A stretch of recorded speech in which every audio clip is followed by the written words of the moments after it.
Ходеше умислен, сам си, без другар. Тая заран млад е до вечера стар.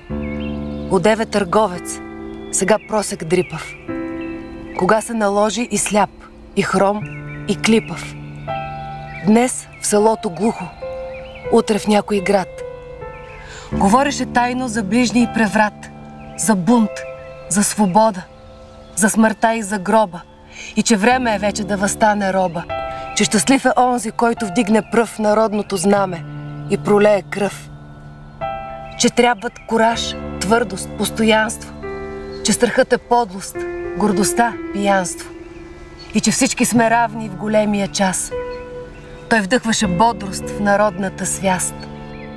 И всякоя възраст, класа, пол, занятие взимаше участие в това предприятие.